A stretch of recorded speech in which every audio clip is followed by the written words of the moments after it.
जी चलें जी, everyone be quite.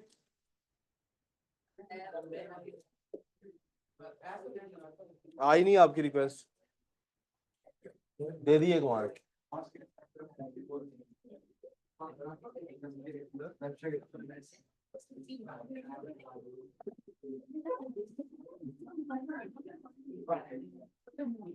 Open up your worksheet, काम worksheet निकालें अब।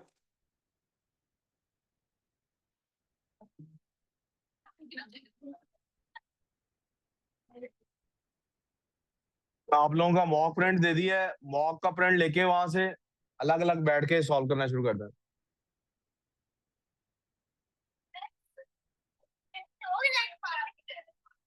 पता नहीं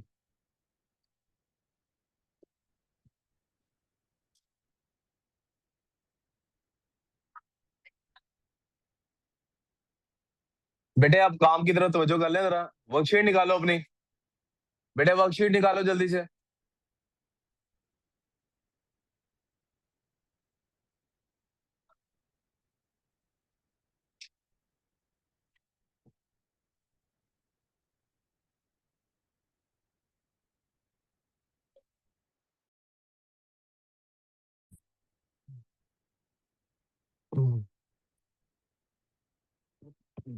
ये वाला जो एक्सरसाइज है मश नंबर 2 जिसको हम कहते हैं, इसको सॉल्व करने का तरीका ये है। इसके अंदर ये होता है बेटे कि आपको 4 पैराग्राफ दिए होते हैं और हर पैराग्राफ के आगे एक अल्फाबेट लिखा हुआ है। आप देख सकते हैं हमारे पास यहाँ पे लिखा हुआ है ए, नीचे अगले पैराग्राफ के लिए बी लिखा होगा, नेक्स्ट पैराग्राफ के लिए सी लिखा होगा और उसके अगले पैराग्राफ के लिए डी। 4 ही पैराग्राफ हर दफा होंगे बेटे, ठीक है बेटे। इन चारों पैराग्राफ्स को हमें पढ़ के ये अंदाजा करना है, ये सजेशन देना है कि आगे जो सवालात दिए गए हैं, जैसे यहाँ सवालात, यहाँ कोई स्टेटमेंट लिखी हुई है, कौवे दुनिया के तकरीबन सारे मुल्कों में पाए जाते हैं। अब ये जो मिसाल लिखा हुआ है जुमला, हमने आइडेंटिफाई करना है ये बात किस पैराग्राफ में की गई थी। ट्विस्ट क्या है इसके अंदर? ट्विस्ट नंबर 1, बच्चे समझते हैं एज इट इज जिमल यही जुमला लिखा होगा, ये जुमला एज इट इज नहीं लिखा होगा, इस मीनिंग की कोई बात लिखी होगी। That's twist number 1। Twist number 2, जिस तरह जी एसी चला लें, थोड़ी देर ठंड लगेगी फिर पंखा चला देंगे। ट्विस्ट नंबर 2, पिछली एक्सरसाइज में सब चीजें सीक्वेंस में थी, इसमें सीक्वेंस में नहीं होगा।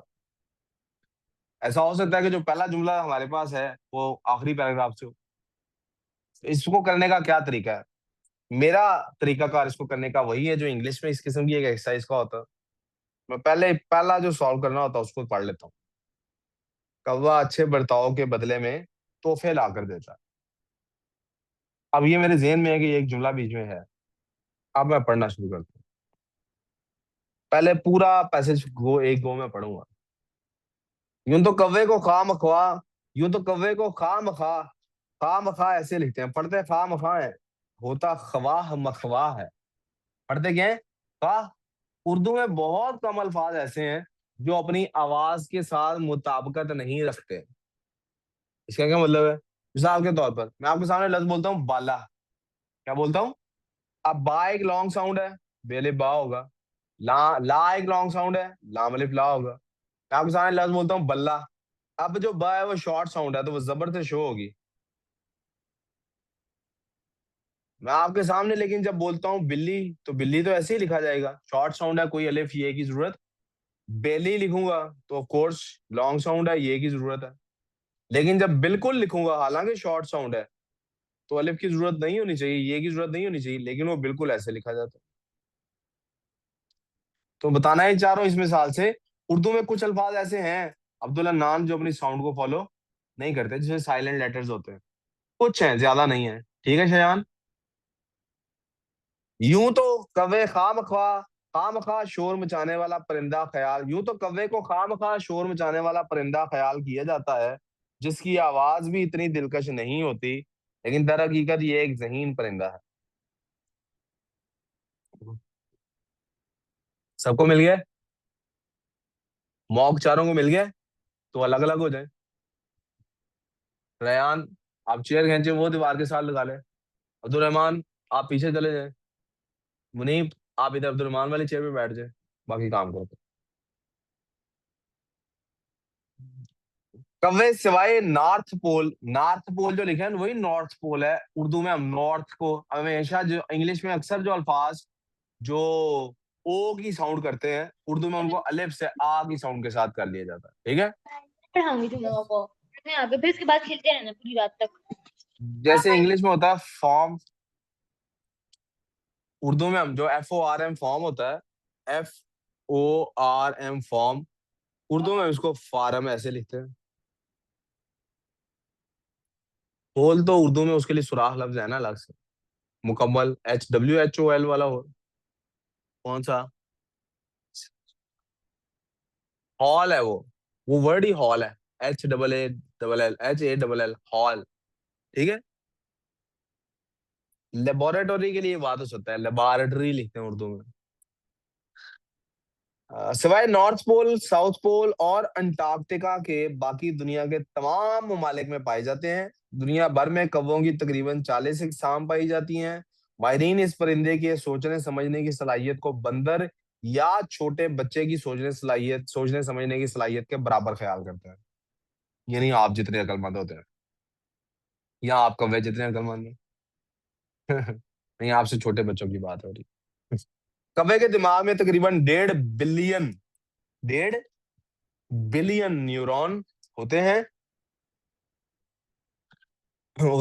और इतने ही न्यूरॉन बंदर के दिमाग में भी पाए जाते हैं। अलबत्ता यहाँ एक फर्क है कि कौवे और बंदर के दिमाग का साइज बहुत मुख्तलिफ है। कौवे के छोटे से दिमाग के अंदर ये तमाम न्यूरॉन इंतहाई करीब करीब होते हैं, जिसकी वजह से पैगामात की रसाई बहुत तेजी से होती है, यानी ये मैसेजिंग आसानी से कर सकता है। यही वजह है कि आप उसे मुतवज्जो करने के लिए जरा सी हरकत करें तो कौवा दूसरी तरफ उड़ चुका होता है। ठीक है।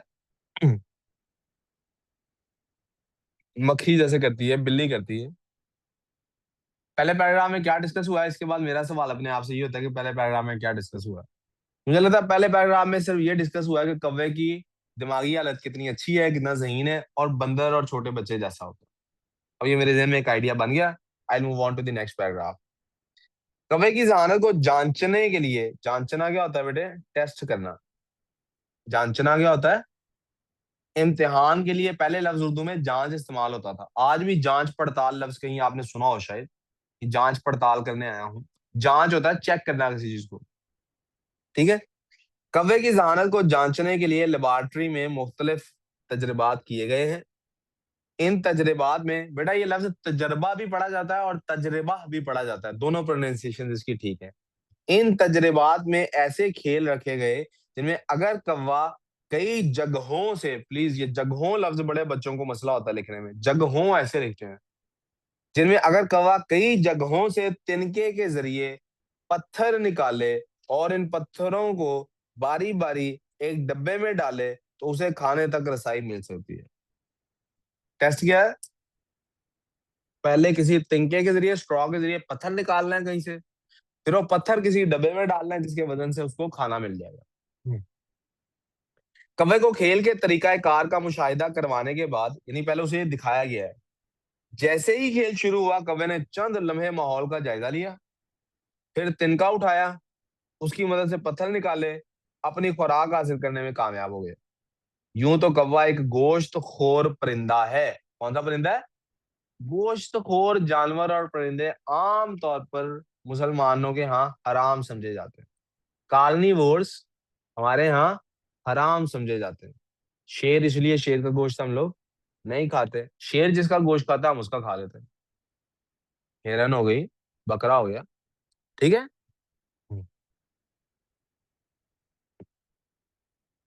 कौवा एक गोश्तखोर परिंदा है, लेकिन ये अनाज, अनाज क्या होता है बेटे जी, घोड़ा मकरू का मतलब ये है हराम नहीं है, तो जायज है ना। मछली खाती, हाँ जी। डॉल्फिन गोश्तखोर है, मुझे नहीं पता। आई एम सॉरी, मुझे नहीं पता। मुझे जनरली एक रूल का पता है कि जो गोश्त खाते हैं उनको, घोड़ा जंगों में खा लिया जाता था पुराने जमानों में। जंग जब होती थी ना, वो तब ऊंट घोड़ा भी खा लिया जाता था। उसका गोश्त इसलिए नहीं खाया जाता आमतौर पे, इतना मजेदार नहीं होता। मैंने खाया नहीं है, हर्ड ऑफ इट। जैसे मोर है ना, मोर का गोश्त क्यों नहीं खाते लोग? बात जायका होता है।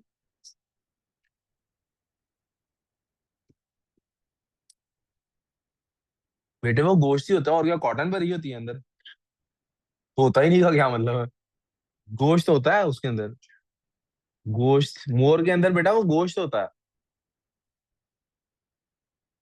कौवा कई जगहों से तिनके के जरिए, अच्छा ये हो गया। कहा था अनाज, अनाज क्या आता है? ग्रेन्स। इसमें चावल आता है, गंदम आती है, सारी चीजें आती हैं। फल, सब्जी, यहाँ तक कि दूसरे परिंदों के अंडे वगैरह भी खा जाता है। इसीलिए कौवों को किसी भी जगह यहाँ खुराक आसानी से दस्याब हो, वहां लोगों की नकलो हरकत का खूब अंदाजा होता है। दीगर कई परिंदों की तरह कौवे भी रेत खाते हैं। दरअसल रेत के जर्रात इन जानवरों के मैदे में खुराक को पीस कर हजम करने में मदद देते हैं। अब मुझे ये बात नहीं थी पता। खैर, इस पैराग्राफ में क्या डिस्कशन हो रही है? पहले उसके दिमाग की बात हो रही थी, अब उसके स्टमक की बात हो रही है। हम्म, देखा गया है कि अगर किसी कौवे को बाकायदगी से खुराक डालते रहें, तो जवाबन वो भी आपके लिए मुख्तलिफ तहफ, तहफ तोहफा की जमा है। तहफ किसकी जमा है? मसलन धात और प्लास्टिक के टुकड़े, टूटे फूटे खिलौने और जेवर वगैरह लाने लगेगा। ये एक्चुअली काफी ऐसे केसेस देखे गए हैं। वो अमेरिका की में तो ये काफी दफा लोग करते हैं, बल्कि अमेरिका वगैरह में इस तरह की स्टेट्स में रिवाज है। इस तरह की कंट्रीज में बेटे क्या हिसाब लगा रहे हो? कितना खाना दूंगा कौवे को तो वो कितना। वहां पे कौवे उन्होंने रखे होते चोरियां करने के लिए। यानी आप, वो अक्सर खवातीन है ना, वो खिड़की खोल के, खिड़की होती है बेसन के पास जहाँ वो बर्तन धो रहे होते हैं, जो सिंक होता है, उसके पास खिड़की होती है, वो खिड़की खोल के तो वो बर्तन धोते वक्त अपनी अंगूठी उतार के वहां पे साइड पे रख देती है। कौवा आता है, अंगूठी उठाता है, निकल जाता है। अब अंगूठी किधर जाती है? कोई बंदा है जो उसको खाना देता है, ये उसको जाके देता है, वो जाके बेच के खाएगा। तो ये सही कौवा इस तरह बिजनेस, की डीलिंग करता रहता सही बिजनेस आइडिया है ये तो। है। तो अच्छा बिजनेस आइडिया, लेकिन है चोरी। ये इंतहाई सोशल परिंदा है। ये इंतहाई सोशल परिंदा है, अपने गिरोह के साथ रहता है। आपको आजकल के जमाने में तो सोशल मीडिया पे वो रहता है ना, जिसको जिसको लाइफ में लाइव कोई मुंह नहीं लगाता, वो सोशल मीडिया पे एक्टिव होता है। जिसको लाइव बहुत ज्यादा, जिसकी लाइफ सोशल होती है, उसकी सोशल मीडिया पे लाइफ बड़ी कम काम होती है। लेकिन असल में सोशल का मतलब यही, आप लोगों से मिल रहे हैं। ठीक है, ठीक है उमर। उमर ये क्या प्लान बना रहे हो कब्बा रखने का? काम जो पढ़ा रहा हूँ वो पहले देख लो। घर से होमवर्क नहीं करके आए होगे? जी। ये इंतहाई सोशल परिंदा है और अपने गिरोह के साथ रहता है। कौवे छोटी मोटी टहनियों और तिनकों से घने दरख्तों पर अपना घोंसला बनाते हैं। एक ही दरख्त पर कौवों के बहुत सारे घोंसले हो सकते हैं। अगर किसी जगह पर कौवे वबाई अमराज का शिकार होना शुरू हो जाएं, वहां से हिजरत कर जाते हैं। इनका अंडे देने का वक्त अप्रैल से जुलाई तक होता है, और ये 3 से 5 अंडे देते हैं। इनकी याददाश्त बहुत अच्छी होती है। कहते हैं जी, कौवे को अगर आपने किसी कौवे को मारा है ना, तो वो सारी उम्र ही भूलता नहीं आपकी शक्ल। जहाँ वो आपका पीछा करता है, आप पे पत्थर फेंकता है, आपकी चूंचे मारता है, जहां मौका मिलता है वो आपको नुकसान पहुंचाता ही पहुंचाता है। छोटे बच्चे होते हैं ना, उनका आदत होती है गुलेल से खेलने की। तो वो गुलेल से या छल्ले वाली बंदूक से क्या करते हैं, वो अपनी अपनी नजर में बहुत बड़े टाइगर बनते हैं, बड़े शिकारी बनते हैं, बहुत बड़े ना, वो क्या कहते हैं, हंटर, हंटर कहते हैं शिकारी। तो वो जाए कौवों को मारना शुरू कर देते हैं। तो वैसे तो कौवे उड़ जाते हैं आमतौर पे, ऐसा नहीं होता कि कौवे पीछे ही पड़ जाए। लेकिन अगर उनके घोंसले पे अटैक हो गया गलती से, फिर नहीं वो जान छोड़ता। फिर वो आप बूढ़े भी हो जाते हैं, पीछे पड़ा रहता है। सही है। अच्छा जी, अगर कोई इन्हें नुकसान पहुंचाने की कोशिश करे, उसे देखते ही सब मिलकर खूब शोर मचाते हैं। आमतौर पर कौवे 15 से 20 साल की उम्र पाते हैं, यानी 15 से 20 साल के दरमियान आगे कौवे की डेथ होती है। जबकि रिकॉर्ड के मुताबिक इनकी उम्र 30 से 40 तक भी नोट की गई। यानी ऐसा भी कौवा देखा गया है जो बहुत ही एक्स्ट्रा ऑर्डिनरी एज तक रहा है, बूढ़ा हो गया लेकिन मरा नहीं, 30 से 40 साल। तो हमने तीसरे पैराग्राफ में, पहले में दिमाग, दूसरे में मैदा, तीसरे में उसकी सोशल लाइफ डिस्कस कर लिया। आखिरी पैराग्राफ, कौवा दरख्त की छोटी मोटी टहनियों और तिनकों को बतौर औजार इस्तेमाल करना और जमीन खोदकर चीजें निकालना और छुपाना जानता है। पीछे भी घोंसले का जिक्र था, लेकिन यहाँ है कि घोंसले तिनको उसके स्किल्स की बात है। इसे मुख्तलिफ आवाजों की नकल करना भी सिखाया जा सकता है। आजकल कुछ शहरों में इन्हें खुराक के बदले कूड़ा करकट जमा करके कूड़ा दान में डालने की तरबियत भी दी जाती है। तो मिसाल, उसको पढ़ने दो। कौवे को सिखाया जाता है, उसको दिखाया जाता है कि उसकी सामने खड़े हो गए, कचरा उठाया, कचरे के डब्बे में डाला, और जिस बच्चे ने डाला उसको कुछ खाने को दे दिया गया। तो ऐसे कौवे की ट्रेनिंग की जाती है। इसे मुख्तल अच्छा जी, कहाँ था, हाँ। कुछ माहिरीन आसार कदीमा भी इनकी आसार, कुछ माहिरीन आसार कदीमा, माहिरीन यानी माहिर किस चीज के हैं, आसार कदीमा के, आर्कियोलॉजिकल एक्सपर्ट्स। आसार कदीमा क्या होता है, एंशंट एक्सट्रैक्ट्स, ठीक है अब्दुल्ला नान। आसार कहते हैं साइंस को, एंशंट साइंस कौन से, आर्कियोलॉजी वाले। आर्कियोलॉजिकल एक्सपर्ट्स भी इनकी जहानत से फायदा उठाने के लिए इन्हें मखसूस खुशबुओं या चीजों को पहचानने की तरबियत देते हैं, ताकि इनके जरिए दफनशुदा नमूने और तारीखी अहमियत की दीगर अशिया को आसानी से तलाश किया जा सके। कौवों के गिरोह अक्सर फसलों को खराब कर डालते हैं और आम तौर पर इसे किसान दुश्मन परिंदा समझा जाता है। लेकिन कुछ जगहों पर किसान तरबियत याफ्ता कौवों के जरिए खेतों को छोटे जानवरों से महफूज रखने का काम भी करते हैं, काम भी ले रहे हैं। कौवे को इंसानी चेहरों को पहचानने और याद रखने की सलाहियत की बिना पर इन्हें सुराग लगाने के लिए भी इस्तेमाल किया। अब यहाँ पे कौवे के यूसेस आ गए हैं। आपने स्केयर क्रो तो देखा है ना, उसका नाम क्या है, स्केयर क्रो ही क्यों नाम है उसका, सिर्फ क्रो को स्केयर करता है। बिकॉज बेसिकली फसलों को नुकसान कौन पहुंचाते थे, कौवे। तो स्केयर क्रो इसलिए लगाया जाता है क्योंकि कोई बंदा खड़ा है, उस स्केयर क्रो को मूव भी कराया जाता है बाद में, वरना नहीं तो थोड़े दिनों बाद उसको पता लग जाता है कौवे को इसने कहना गुना कुछ नहीं है। अब वो ट्रेनिंग ये भी दे रहे हैं कौवे को कि बजाय इसके कि ये स्केयर क्रो से डर के खुद यहाँ से जाएं, फसलों को नुकसान पहुंचाने की बजाय जो दूसरे परिंदे आते हैं उनको ये मारे, हम इनको खाना दे देते हैं। तो हमने चारों पैराग्राफ्स में देख लिया क्या क्या बातें डिस्कस हो रही हैं। कौवे दुनिया को कब अच्छा बर्ताव के बदले में तोहफे ला कर देता है।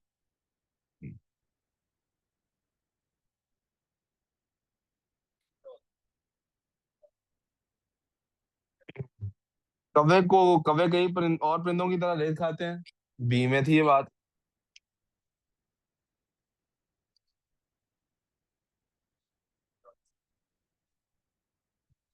कौवा किसान का दोस्त परिंदा भी हो सकता है, ये आखिरी पैराग्राफ में बात थी। कौवे के दिमाग का छोटा साइज उसे बंदर से कहीं ज्यादा चौकस में आता है, ए में थी ये बातें, हाँ ए में ये दिमाग था, बी में था मैदा। कौवे की जहानत को तजुर्बात के जरिए परखा गया है, बी में था। सी में सर। जहानत को परखने वाली बातें बेटे, सी में नहीं है बेटे, ये देखें यहाँ पर एक्सपेरिमेंट का, ये बेटा बी में है। कौवे की जहानत तजुर्बा के जरिए परखा गया, बी में है बेटे ये।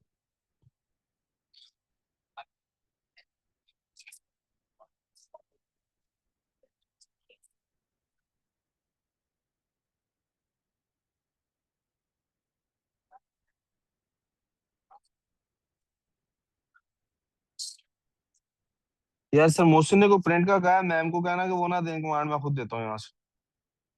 जी बेटे।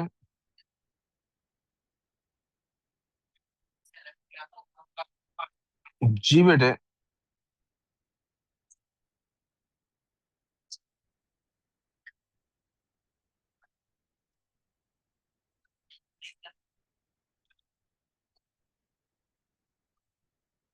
कौवे अपने दुश्मन को देखकर खामोश नहीं रहते हैं।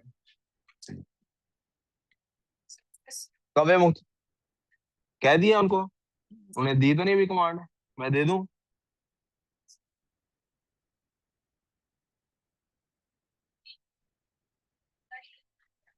जी, कौवे मुख्तलिफ आवाजें निकालना सीखते हैं। डेल्टा,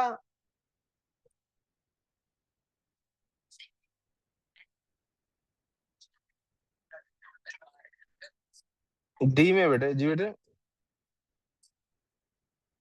बीमारी के हमले की सूरत में कौवे अपनी बस्ती छोड़ देते हैं, हिजरत वाली बात मेरा ख्याल है बी में थी। ये सी में थी, ये सी में है बेटे।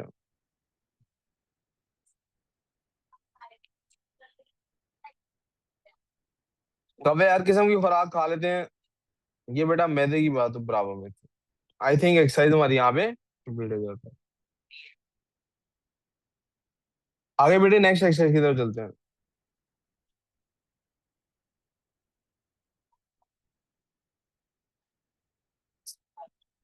प्लीज इधर तवज्जो रखें प्लीज। नेक्स्ट एक्सरसाइज हमेशा आपके बेटे फैंस ऑन कर दो प्लीज, इसकी बंद करते हैं तो गर्मी लगती है फिर। ऑन करना है बेटा दोनों। Thank you. नेक्स्ट एक्सरसाइज अगर आप देखें बेटे, तो सवाल नंबर 16 से 19 के बारे में लिखा हुआ है। नई जबान सीखने के मौजू पर दिए गए मजमून को पढ़कर मंदरजा झैल सुर्खियों के तहत मुख्तसर नोट्स लिखें। सुर्खियां बेटे हेडलाइंस को कहते हैं। सुर्खी किसको कहते हैं? नई जबान। अब आप देखिए इसमें मुझे ना बुलेट पॉइंट्स बनाने हैं, याद रखिएगा। इसमें एज इट इज भी आप सेंटेंस उठा के लिख दें, कोई फर्क। आप फ्रेज भी लिख सकते हैं, इसमें आपको अपने वर्ड्स में लिखने की जरूरत नहीं है। You do not need to write it in your own word. इसको भी वैसे ही किया जा सकता है, ये भी सीक्वेंस में होगी। ये भी हमेशा कैसे होगी? तो पहले हम ये वाला काम करते हैं कि नई जबानें सीखने की दो वजूहात बताते हैं। मौजूदा दौर में जहां दुनिया भर में आपस के राब्तों की बहुत ज्यादा अहमियत है, नई जबानें सीखने या किसी जबान में महारत हासिल करने से कई नए मौके मिल सकते हैं। पहला तो ये मिल गया। सफर से लेकर कारोबार और जाती ताल्लुकात समेत इसके असरात बेशुमार हैं। नई जबान जाती वजूहात की बिना पर भी सीखी जा सकती है। दूसरी ये हो गई, आगे उसी की एग्जाम्पल दी हुई है।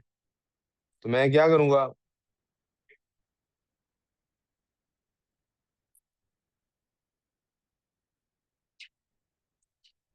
इससे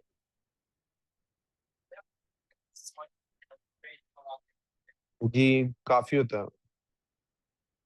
कई नए मौके मिलते हैं।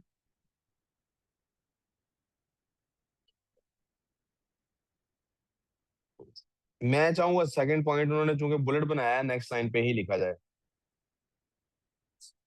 गर्ल्स काम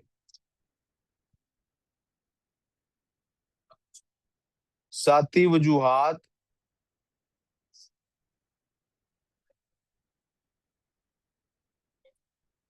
मसलन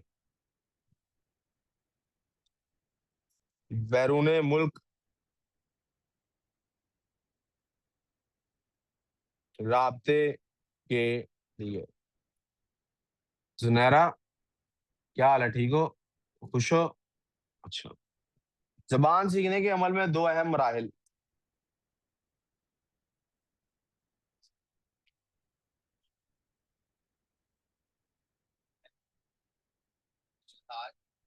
मसलन बैरून मुल्क राब्ते के लिए।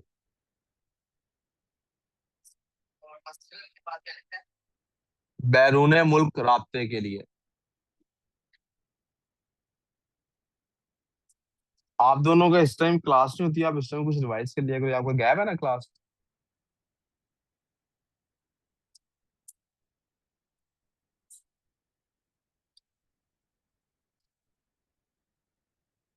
बॉयज वो शर्ट का ना साइज सैंपल एक लेके आया ये, वो मीडियम है। आप लोग अपने अपने हिसाब से देख लें आपको फिर कौन सा साइज आता है।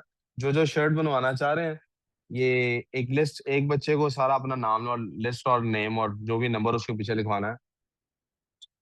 लिस्ट बनाई हुई है। बस ठीक है, साइज फिर बॉयज से तो आप खुद ही कर लेंगे ना कोऑर्डिनेट साइज।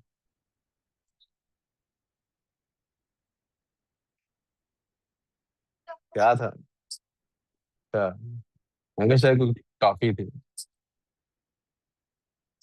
फुटबॉल क्रिकेट दोनों चीजें होंगी बेटे, वॉलीबॉल भी कोशिश करेंगे हो, और बैडमिंटन का सामान तो ले जाएंगे, वो तो कोई मसला नहीं।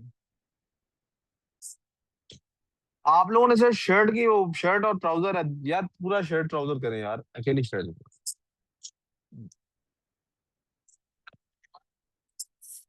बेटे ट्राउजर शर्ट करें यार, सर्दी होगी बहुत। ट्राउजर शर्ट करें प्लीज। ठीक है। कोई एक्स्ट्रा शॉर्ट भी बनवा चाहता, मर्जी उसकी। जबान सीखने के अमल के दो अहम मरहले, जैसे कि हमने खानदान ये लिख लिया हमने, प्लीज अब वापस तवज्जो। किसी नए मुल्क का सफर करना, ज़हनी मश्क, शौक वगैरह। इसके अलावा आप पेशा वराना, इधर तवज्जो, इसके अलावा आप पेशा वराना, यानी दैट मीन्स एम्प्लॉयमेंट के लिए, पेशा बेटे एम्प्लॉयमेंट को कहते हैं, प्रोफेशन को कहते हैं, वजूहत भी हो सकती हैं।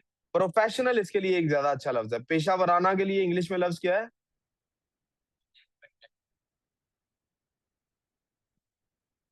जैसे बैनुल अक़वामी मैं पहले भी बता चुका हूँ, दोबारा बता रहा हूँ, इंटरनेशनल को कहते हैं। कारोबारी राब्ते या मुलाजमत। नई जबान सीखने का अमल, इनफरादी वजूहात, तो हमने बताना है सीखने के मराहिल, स्टेप्स, यानी कि मराहिल का क्या मतलब होता है? स्टेजेस। ठीक है। नई जबान सीखने का अमल इनफरादी वजूहात और सीखी जाने वाली जबान के लिहाज से मुख्तलिफ होता है। यानी ये स्टेप्स इसके डिफरेंट होंगे, आपने क्यों सीख रहे हैं, इंडिविजुअली सीख रहे हैं या क्यों सीख रहे हैं, इसकी बेसिस पे। कुछ निकात ऐसे हैं जो आम तौर पर जबान सीखने के अमल का जरूरी जुज्व है। जुज्व कहते हैं बेटे पार्ट को। कुछ हर किस पार्ट है, लाजमी है। जुज्व कहते हैं पार्ट को, ही याद कर लीजिए ये लफ्ज। पहले मरहले में एक कोर्स या प्रोग्राम का इंतखाब करना होता है, ये पहला मरहला आ गया, पहला मरहला आ गया ना। कोर्स या प्रोग्राम का इंतखाब करना होता है जो सीखने वाले की इनफरादी जरूरत को पूरा करे। कोर्स या प्रोग्राम का, क्या बेटे? कोर्स, हाँ जी, इंतखाब करना होता है। कोर्स या प्रोग्राम, जो पीछे लिखा हुआ था वही लिख रहा हूँ।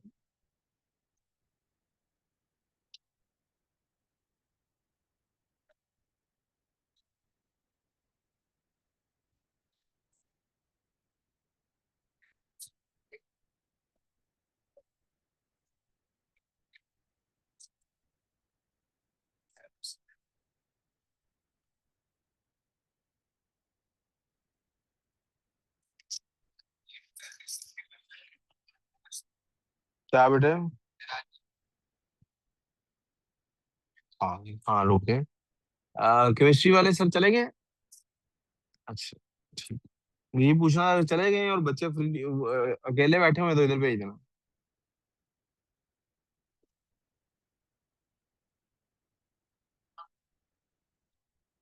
जी उस्मान, ऊंची बोलो। नहीं, जरूरी नहीं, लेकिन मैं चाहूंगा आप जरूर पार्टिसिपेट करें। हाँ? क्यों? हैं? ऊंची बोलो। हैं?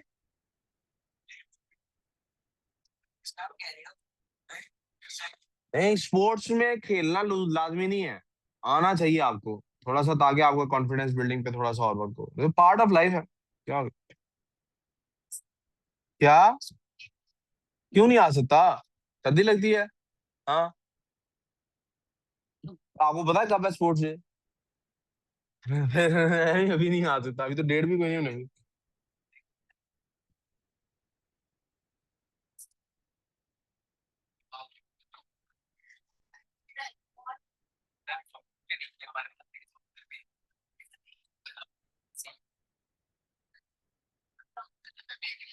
चलें चलें, जल्दी से एक काम करते हैं जी, आगे बेटे। दूसरा, पहला मरहला में एक कोर्स या प्रोग्राम का इंतखाब करना होता है जो सीखने वाले की इंफरादी जरूरत को पूरा करने के, यानी उसके रोजाना के मामूल और सीखने के अंदाज के मुताबिक हो।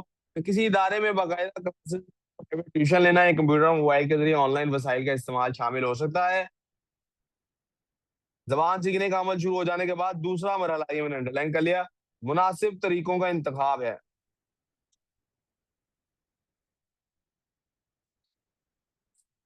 और मुनासिब तरीकों का इंतखाब,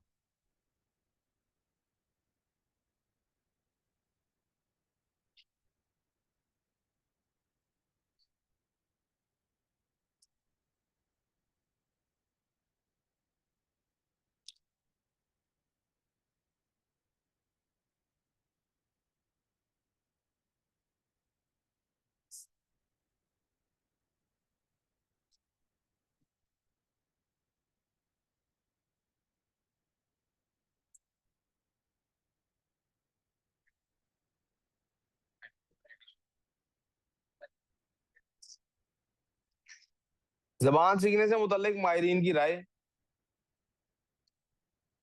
कुछ लोगों को लगता है कि ऐसे माहौल में रहना जहां उनका मुसलसल जबान से वास्ता रहे सबसे मौसर तरीका है। इसमें मौसर, इफेक्टिव।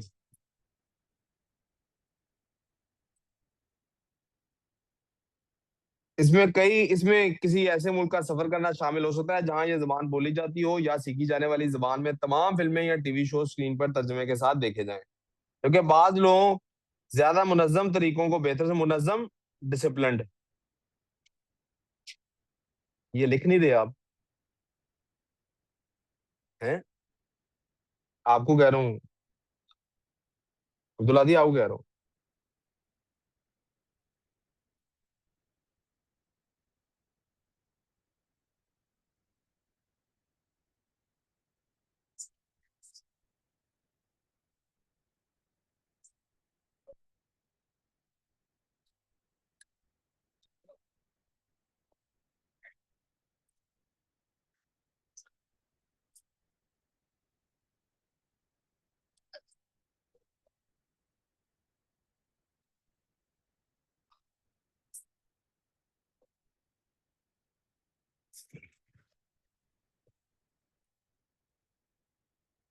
चलिए जी। जैसे नए अल्फाज को याद करना या ग्रामर के उसूल सीखना, अलबत्ता माहिरीन की राय के मुताबिक किसी नई जबान को सीखने के लिए तरीका कोई भी इख्तियार किया जाए, ये माहिरीन की राय आ गई। तरीका कोई भी इख्तियार किया जाए, जरूरी ये है कि मुस्तकिल मिजाजी के साथ बाकायदा मशक की जाए।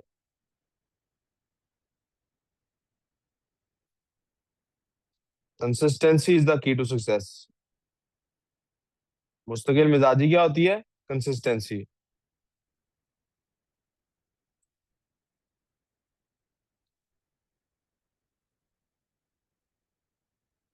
मुस्तकिल मिजाजी के साथ बाकायदा मशक की जाए।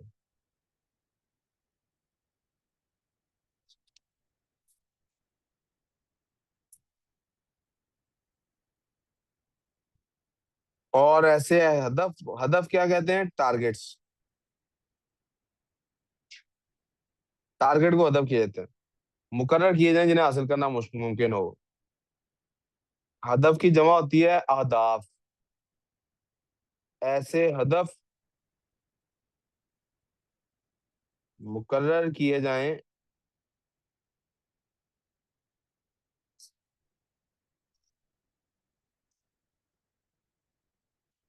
जिन्हें हासिल करना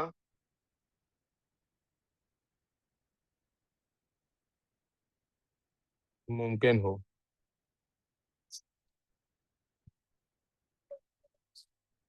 नई जबान सीखने में पेश आने वाली तीन मुश्किलात। हदफ।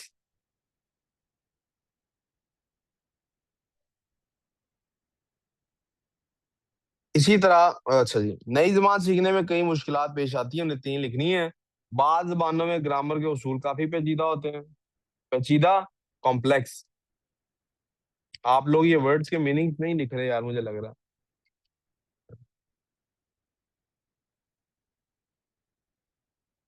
बाज जबानों में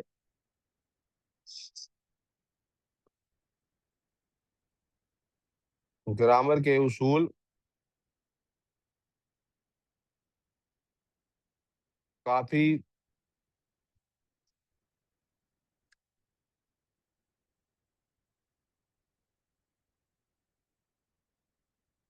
पेचीदा होते हैं।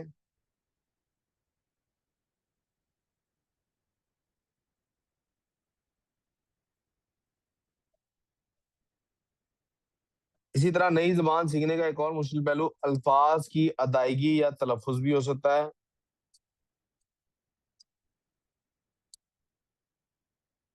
अल्फाज की अदायगी या तलफ़ुज़ दोनों का एक ही मतलब है, क्या? प्रोनाउंसिएशन।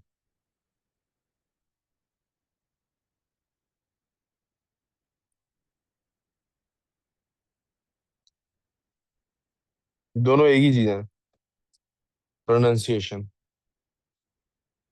कुछ जबानों में ऐसी आवाजें होती हैं जो दूसरी जबानों में मौजूद नहीं होती।